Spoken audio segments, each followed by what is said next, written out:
Kita bisa melihat di sini ada pusaran-pusaran energi yang sangat dahsyat. Dari semua pusaran energi yang gampang untuk disaksikan cuma satu. Nur ala nur. Cahaya di atas cahaya. Kalau sudah sampai di titik itu pengalamannya, baru benar itu tauhid. Apa yang kita lakukan selama ini? Belajar sifat 20. Wujud, kidam, bako, mukhalafatul hawadis. Qiyamuhu binafsahi. Wahdaniyat, kudrat, irodat, dan seterusnya. Tapi kita nggak pernah ngerti. Yang pertama aja wujud, nggak ngerti. Kalau nggak ngerti wujud, nggak ngerti kidam, nggak ngerti bako. Nggak ngerti semuanya. Sama seperti kita hafal Asmaul Husna. Ar-Rahman, Ar-Rahim, Al-Malik, Al-Qudus, As-Salam, Al-Mu'min, Al-Muhaimin. Sampai Asy-Syukur. Tapi nggak ngerti yang diberi nama. Bukankah nama itu harus melekat pada yang diberi nama, bukan? Saiful Karim bukan saya. Apa yang tidak pernah tertidur dan terkantuk dalam diriku? Oh, saat saya tertidur, mata saya tidur, telinga saya tidur, mulut saya tidur, tangan saya tidur, kaki saya tidur, semuanya tidur. Tapi satu yang tidak pernah tertidur dalam diriku adalah nafasku. Subhanallah, la ta'khudhuhu sinnatu wala naum. Yang nggak pernah tidur, nggak pernah ngantuk adalah nafas. Siapa nafas itu? Oh, nafas itu adalah pinjaman hidup dari Dia. Daya kehidupan yang sedang dipinjamkan kepadaku. Jadi nafas adalah bukti keberadaan Allah dalam diriku. Buat apa saya mencari-cari Dia lagi keluar dari diriku? Sekarang Dia bersamaku, mewujud sebagai nafasku. Pinjaman kehidupan dari Dia untukku. Subhanallah, terima kasih ya Allah. Ternyata Engkau begitu dekat bersamaku. Karena kehadiran-Mu aku bisa melihat. Karena kehadiran-Mu aku bisa mendengar. Karena ketika kita bernapas, mata jadi punya penglihatan. Ketika kita bernapas, telinga jadi punya pendengaran. Ketika kita bernapas, apapun yang kita makan, semua rasa makanan bisa dinikmati. Karena kita bernapas, tangan bisa bergerak. Karena saya bernapas, kaki bisa bergerak. Karena saya bernapas, saya bisa merasakan energi yang dahsyat mengalir dalam tubuh saya. Menyadari napas saja, sudah sampai kepada Allah. Itulah baru sampai kalimat Allahu la ilaha illa huwal hayyul qayyum la ta'khudhuhu sinnatu wala naum. Lahu ma fis samawati wal ard. Dia meliputi langit dan bumi, meliputi. Oh, berarti saya diliputi dong. Kalau Dia meliputi, jelas Dia bukan sosok. Semua yang diliputi adalah sosok, yang meliputi jelas bukan sosok. Apa kalau begitu Allah? Siapa yang meliputi saya? Bukankah kita diliputi ruang kosong ini? Subhanallah, ternyata ruang kosong ini adalah keberadaan Dia. Kosong tapi isi, isi tapi kosong. Itu ayat kursi baru sampai segitunya coba. Tauhid kita tuh langsung naik, kesadaran kita naik. Karena kita tahu implementasinya. Lahu ma fis samawati wal ard. Man dalladzi yashfa'u indahu illa bi'izni. Tidak ada satu peristiwa pun yang terjadi tanpa izinnya. Jadi apapun yang terjadi dalam hidupku, seizin Dia. Tugasku bukan menilai baik dan buruk terhadap setiap peristiwa, tapi membaca pesan karena ada izin Dia. Gak mungkin Dia mengizinkan itu terjadi kalau tidak ada pesannya. Di balik semua yang disebut bencana oleh kita, ada izin. Karena Dia sedang mengajarkan sesuatu pada kita. Apa yang terjadi? Selesai kita menolak sesuatu. Semua yang terjadi kita terima apa adanya. Kita bisa menerima pasangan hidup kita apa adanya. Kita bisa menerima semua orang apa adanya. Dan kita bisa menerima orang baik dengan orang buruk apa adanya. Terbebas dari penilaian baik dan buruk. Coba bayangkan, kalau ayat kursi, betul nggak? Jurig hilang. Jurig teh maneh kene. Jurig itu adalah pikiran gelapmu. Saat kita memahami ayat kursi, pikiran gelap hilang. Betul, ayat kursi itu untuk nyingsenan jurig. Hilang jurig, kebodohan hilang. Kekerasan hilang, yang datang itu adalah kecerdasan, kelembutan, cinta kasih. Coba. Saya tanya sekarang, sudah berapa lama kalian hafal ayat kursi? Bahkan setiap pengajian itu dibaca bareng-bareng. Tapi kesadaran apa yang kalian dapat dari situ? Kalau cuma hafal, bodoh.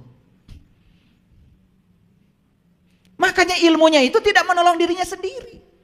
Tapi coba hafal. Sekaligus juga ngerti, implementasikan. Ayat kursi bisa membuat saya semakin damai dalam hidup. Saya tidak membacanya, tidak seperti kalian. Tapi saya memahaminya dan kemudian mengimplementasikannya dalam hidup. Allahu la ilaha illa huwal hayyul qayyum la ta'khudhuhu sinatun wala naum lahu ma fis samawati wal ard. Maka kemanapun saya memalingkan wajah, tidak ada yang saya lihat kecuali Dia, karena Dia meliputi langit dan bumi. Faktanya Dia meliputi langit dan bumi. Kita diliputi oleh apa? Diliputi kekosongan ini. Makanya orang tua kita bilang ini namanya Sang Hyang Taya. Kita mengambil kehidupan dari sini dan mengembalikan kehidupan dari sini.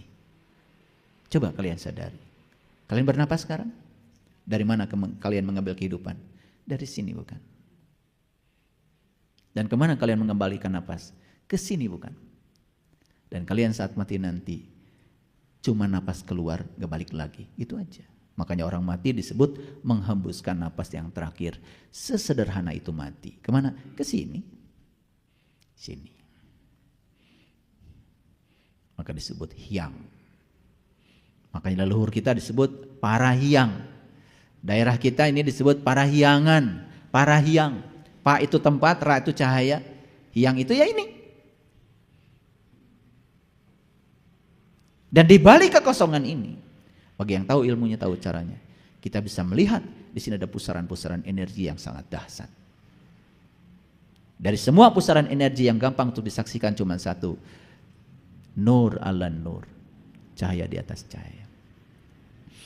Kalau sudah sampai di titik itu pengalamannya, baru benar tuh tauhid. Apa yang kita lakukan selama ini?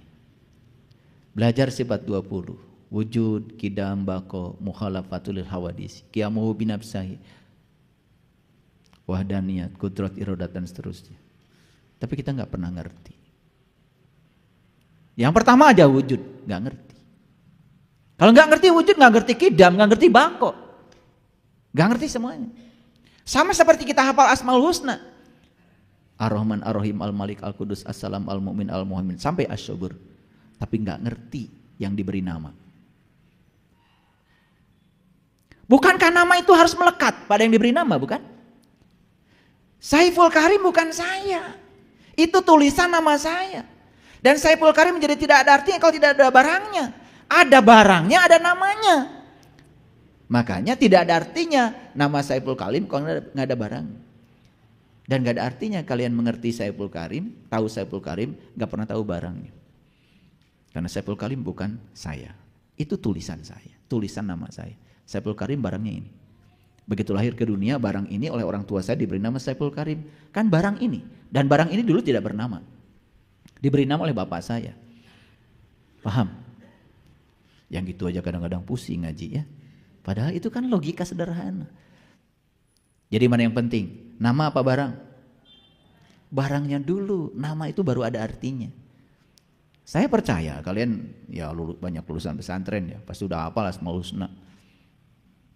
Apal satu maksud saya. Ar-Rahman aja sama Ar-Rahim ya.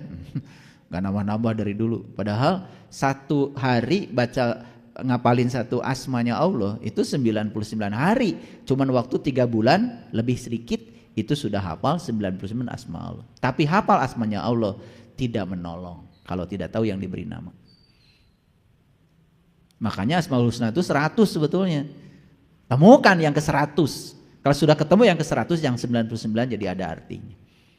Paham maksud saya? Nah kalau ini dikupas jadi banyak. Contoh, ketika sholat kita baca inni wajjahtu wajhiya lilladzi fataras samawati wal ard. Aku hadapkan wajah batinku kepada zat yang telah menciptakan langit dan bumi. Saya tanya sama kalian, hafalan atau pengalaman? Jawab, hafalan atau pengalaman?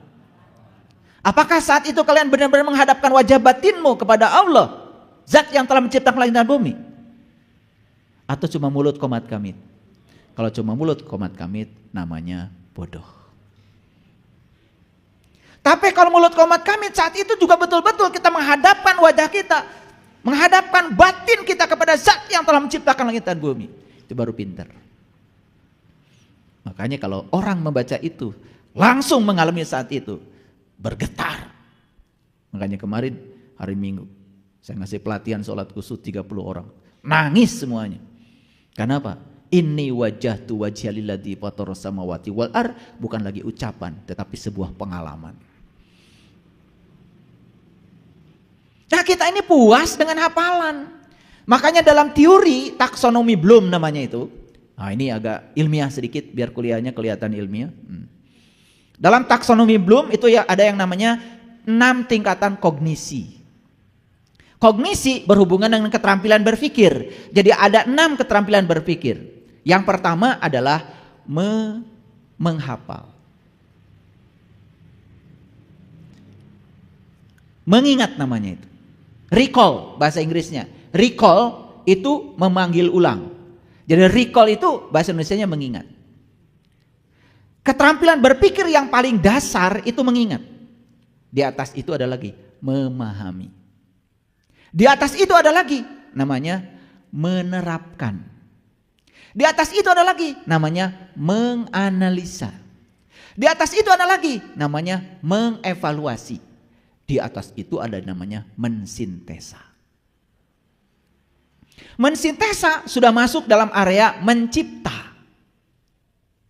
Itu tingkatan kognisi yang paling tinggi. Makanya orang yang paling tinggi tingkatkan kognisinya mencipta. Contoh, saya kasih contoh.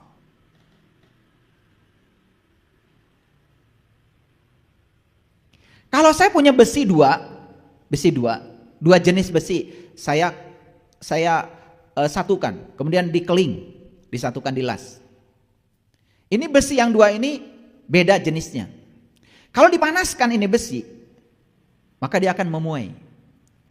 Karena beda tingkat kemuaiannya, maka dua logam ini ketika dipanaskan akan membuat logam itu jadi melengkung. Karena apa? Yang satu cepat memuai, yang satu lambat memuai.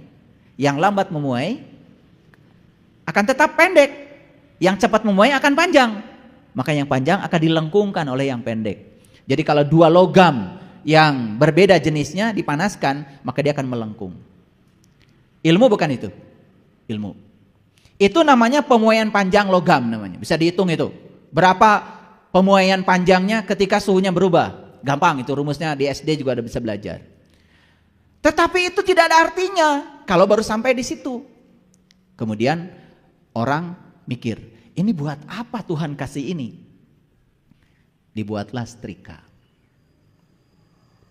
Makanya setrika itu kalau sudah panas suka bunyi tak, mati, gak ada listrik, dingin lagi. Nanti kalau sudah panas, sudah dingin, hidup lagi, tak, hidup lagi. Nah tadi dua logam yang disatukan itu dibuat menjadi kontak untuk memudahkan setrika. Karena kalau setrika terus dikasih listrik, maka dia akan panas, baju kita hancur semua. Kalau kalian beli setrika yang agak mahal sedikit, pasti ada saklar otomatisnya. Saklar otomatis itu namanya bimetal.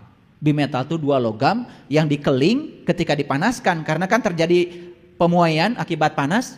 Karena setrika yang dibutuhkan panasnya, maka dia akan melengkung. Ketika melengkung, kemudian terjadilah kontak. Ketika lurus lagi, lepas kontak. Melengkung lagi, kontak lagi. Ketika lurus lagi, tidak kontak. Hidup mati, hidup mati. Orang cuma tahu bimetal diterapkan dalam setrika. Ada gunanya? Ada gunanya? Itu baru cerdas. Saya naik mobil. Begitu masuk mobil, kemudian di mobil terasa panas. Saya hidupkan AC. Dek, hidupkan AC. AC di mobil saya sudah ada sensornya. Mengerti, ini panas terlalu tinggi. Maka dia blowernya akan naik. Surut, blowernya naik. Jadi keras sendiri. Otomatis. Karena pakai sensor. Baru ada gunanya kalau sudah diterapkan. Kalau tidak diterapkan itu sensor, nggak ada gunanya. Sekarang semua dalam hidup serba otomatis. Kalian pergi ke toko, pergi ke mall, tidak usah buka pintu. Karena saat kalian datang, kemudian pintu terbuka dengan sendirinya. Karena saklar otomatis. Kenapa? Karena manusia ini dianggap sebagai black body. Dia meradiasikan gelombang elektromagnetik. Diserap gelombang elektromagnetiknya oleh sensor, dirubah menjadi sinyal listrik, jadi kontak. Sehingga di mall pintu buka tutup tidak usah pakai petugas. Teknologi sudah menguasai dunia, makanya gaul dikit.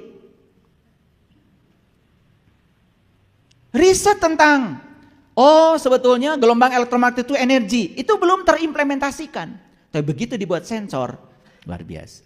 Sekarang orang perlu air panas, pakai solar cell. Sinar matahari yang berlimpah ini ditangkap oleh solar cell. Asalnya energi panas, dirubah menjadi sinyal listrik, dirubah menjadi energi listrik, berubah menjadi panas. Ada gunanya. Tapi kalau cuma tahu, oh energi matahari itu energi, itu kita masih bodoh. Tapi begitu energi dimanfaatkan menjadi energi listrik, diimplementasi dalam hidup, ada gunanya, baru kita menjadi pintar. Makanya orang pintar adalah orang yang terus belajar.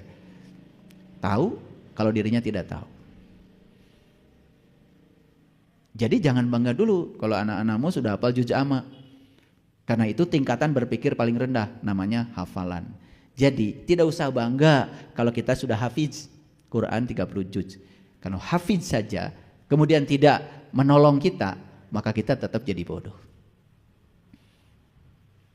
Kalau sudah tahu ilmunya, bismillahirrahmanirrahim saja udah keren sebetulnya, nggak usah 30 juz. Karena rangkuman Quran itu yang 30 juz adanya di surat Al-Fatihah. Surat Al-Fatihah dirangkum lagi, rangkumannya adalah bismillahirrahmanirrahim. Bismillahirrahmanirrahim dirangkum lagi. Itu adalah ba. Ba dirangkum lagi adalah titik yang ada di bawah ba. Maka titik yang di bawah itulah kun hijatnya ilmu. Siapa yang sudah menemukan titik itu? Sudah sampai itu. Sudah balik namanya. Sudah ketemu belum? Boro-boro. Makanya ba harus ketemu sin supaya ketemu mim. Makanya ba sin mim. Ba itu baitullah. Rumahnya Allah. Sin Rasulullah. Makanya Rasulullah dipanggilnya sin. Salatullah salamullah ala yasin habibillah. Salatullah salamullah ala toha rasulillah. Jadi Allah panggil Rasulullah itu dua. Kadang-kadang dipanggil toha, kadang-kadang dipanggil sin. Jadi untuk menemukan rahasia ba harus ketemu dulu dengan sin. Maka kita akan ketemu rahasianya mim. Kalau sudah ketemu mim, itulah ma'rifat. Kepada siapa? Allah Ar-Rahman Ar-Rahim. Baru bismillahirrahmanirrahim itu utuh menjadi pengalaman spiritual. Membacakannya pasti ada energinya. Itulah orang pintar. Suka baca bismillahirrahmanirrahim? Suka? Tapi nggak tahu isinya. Nggak tahu pesan spiritual di dalamnya apa. Kenapa setiap pekerjaan harus dimulai dengan bismillah? Tidak tahu argumentasinya. Kayak robot membaca itu terus menerus. Itulah kebodohan. Paham sampai sini? Lanjut dulu. Kita belajar sekarang dari pendapat yang lain. Imam Ja'far Shadiq. Kebiasaan orang bodoh itu 3. 1 menjawab sebelum mendengar. Sudah menjawab, padahal belum mendengar. Orang belum selesai bicara, dia sudah menjawab. Makanya orang bodoh selalu salah aja kalau ngomong. Seperti kata tadi, ya, Wahab bin Munabih. Orang bodoh itu kalau ngomong tambah kelihatan bodohnya, apalagi kalau diam. Yang kedua, berdebat sebelum memahami permasalahannya. Sebetulnya tidak ada perdebatan kalau masing-masing sudah memahami. Debat itu karena masing-masing belum paham. Tarik-tarik sorak. Yang ketiga, menghukumi sesuatu yang tidak diketahuinya. Maaf ya, kan sekarang ini hukum menghukumi orang tuh mudah sekali. Begitu orang beda, bilang aja sesat. Padahal dia tidak mendalami itu. Cuman beda dengan dirinya, udah yang paling gampang adalah disalahkan. Kan begitu. Luar biasa. Itulah orang bodoh. Makanya orang bodoh bisa jadi punya ilmu. Tapi ilmunya digunakan untuk menghukumi orang lain. Orang yang sudah bijaksana tidak pernah menghukum. Kenapa? Dia tahu yang berhak menghukum cuman Allah. Maliki yaumiddin. Hanya engkau yang berhak menghukum. Manusia seperti kita tidak ada yang diberi hak untuk menghukum. Makanya semua hak untuk menghukum diambil oleh Allah. Maliki yaumiddin. Semua hak untuk menghukum ada padaku, kata Allah. Tapi kenapa anda ini kok gampang sekali menilai orang, menghukum orang? Luar biasa. Jadi Tuhan semua. Kita bicara lagi dari pandangan yang lain. Abdullah ibnu Mubarak, seorang ulama sufi, mengatakan, seseorang disebut pintar selama ia terus belajar. Begitu ia merasa pintar, saat itu ia menjadi bodoh. Itu yang saya sampaikan tadi. Ini pandangan dari Abdullah ibnu Mubarak, seorang ulama sufi. Jadi kalau kalian terus belajar, pintar. Begitu selesai belajar karena merasa diri lebih pintar dari orang lain, kalian jatuh jadi orang bodoh. Jadi orang bodoh bisa jadi berilmu. Paham ya sekarang ya? Ini agak luas nih pemahaman kita hari ini. Karena saya tidak mau menyia-nyiakan waktu yang diberikan semesta kepada kita. Kita bicara hal penting di sini. Karena ini adalah saat yang paling penting. Karena hidup itu di sini, saat ini, sekarang. Besok belum tentu kita hidup. Oleh karena itu kalau mau bahagia, bahagialah sekarang. Gak usah nunggu punya duit. Belum tentu umurmu sampai duitmu banyak. Kalau mau bahagia gak usah nunggu rumah bagus. Kalau mau bahagia gak usah nunggu sekolah beres. Belum tentu umurmu sampai sekolah beres. Kalau mau bahagia tidak usah nunggu jadi direktur. Belum tentu umurmu cukup sampai kamu jadi direktur. Kalau mau bahagia saat ini saja. Kalau mau bahagia gak usah nunggu sampai di tujuan. Lagi di jalan bahagia, putuskan aja di situ bahagia. Belum tentu umurmu sampai di tujuan. Supaya mati dalam keadaan bahagia, berbahagialah setiap saat. Paham? Oke. Jangan pakai syarat bahagia.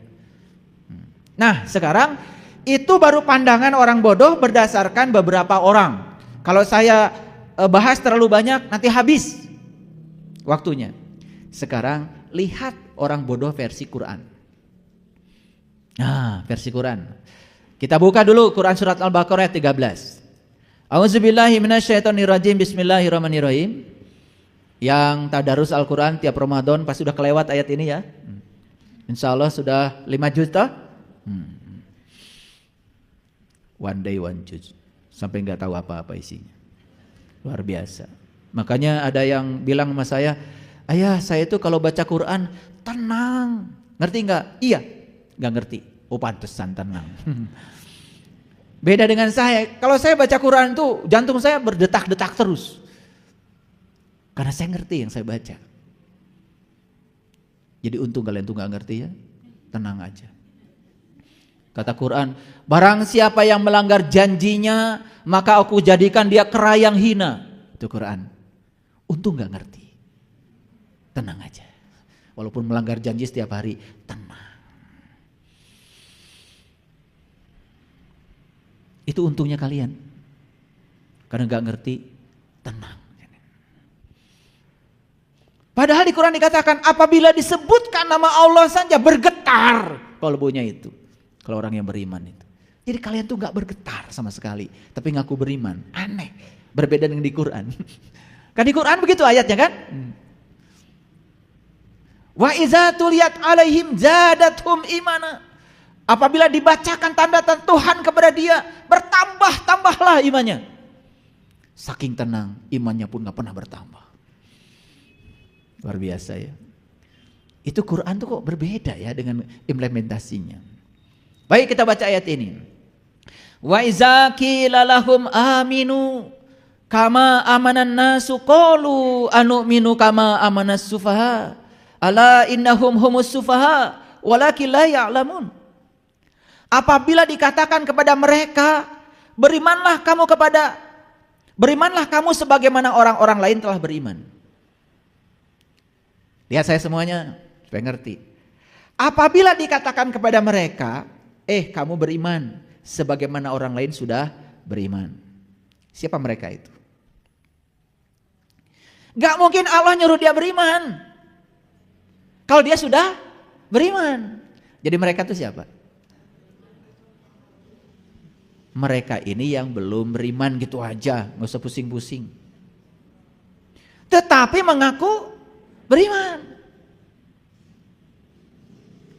Ini sebetulnya penggalan dari Quran surat Al-Baqarah tentang orang yang tertutup mata kalbunya. Jadi nanti kalian baca dari ayat 6. Innal ladzina kafaru sawa'un 'alaihim a'andartahum am lam tundirhum la yu'minun. Sesungguhnya orang-orang yang tertutup mata kalbunya sama saja bagi dia. Dikasih ceramah, tidak dikasih ceramah, tidak akan terbuka. Itu ayat yang ke-6. Jadi orang yang tertutup itu dikasih ceramah, tidak dikasih ceramah tidak akan terbuka. Berarti ceramah tidak akan bisa membuka yang tertutup. Karena untuk membuka pintu tidak bisa ceramah. Coba kalian berdiri depan pintu yang terkunci, ceramah saja. Wahai pintu, terbukalah. Aku sudah menunggu terlalu lama di depan pintu. Terbuka nggak pintu? Nah, itu. kalian kasih ceramah aja tuh pintu yang tertutup, sampai kapanpun gak bisa masuk. Karena untuk membuka pintu yang tertutup, jetrek, kuncinya buka, pintunya baru terbuka. Jadi Quran surat Al-Baqarah 6 sedang memberikan isyarat bahwa cara membuka yang tertutup tidak cukup dengan ceramah. Harus ada metodenya, harus ada caranya. Itulah caranya harus dicari. Innal ladzina kafaru sawa'un 'alaihim a andartahum am lam tundirhum la yu'minun. Khatamallahu 'ala qulubihim wa 'ala sam'ihim wa 'ala absharihim ghishawatu wa lahum 'adzabun 'alim. Wa minan nasi may yaqulu amana billahi wa bil yaumil akhir wa ma hum bimu'minin. Kata Allah, banyak yang mengaku beriman di antara manusia, padahal dia sesungguhnya bukan orang yang beriman. Yukhadi'una Allah walladzina amanu wa ma yakhda'una illa anfusahum wa ma yash'urun. Mereka hendak menipu Allah dan orang beriman, padahal mereka hanya menipu dirinya sendiri, cuma mereka tidak sadar. Fi qulubihim maradun fazadahumullahu marada. Dalam kalbunya ada penyakit. Penyakit apa? Penyakit mengaku, penyakit merasa. Kayak kalian kan dari kecil merasa paling beriman, mengaku sudah beriman. Padahal iman itu ada tandanya. Ciri orang beriman tuh jelas di Quran. Kholatnya khusyuk. Jelas di Quran ciri orang beriman itu, ya. Qad aflahal mu'minun alladzina hum fi salatihim khashi'un walladzina hum 'anil lagwi mu'ridun, dan seterusnya. Ciri orang beriman itu satu, salatnya khusyuk. Dua, tidak pernah melakukan, memikirkan, membicarakan yang tidak berguna. Kalian sholat gak khusyuk, mikir kemana-mana, yang dibicarakan, yang dipikirkan, yang dilakukan, yang tidak berguna, ngaku beriman. Gimana sih cirinya gak ada? Disebut tarasi, sotemun bau, hilang baunya tidak disebut tarasi lagi. Betul? Hilang cirinya, hilang namanya. Maaf, kalau ciri itu ada padamu, sebetulnya pengakuanmu itu gak ada artinya. Ngaku orang beriman, tampakkan cirinya dalam dirimu. Bahkan di Quran dikatakan walladzina hum 'ala sholawatihim yuhafidun. Ciri orang beriman itu salatnya tidak bergantung pada ruang dan waktu lagi. Tidak 5 waktu lagi, setiap saat. 'Ala sholawatihim yuhafidun. Terhubung selalu dengan Allah setiap saat, setiap ruang dan waktu. Itu Quran.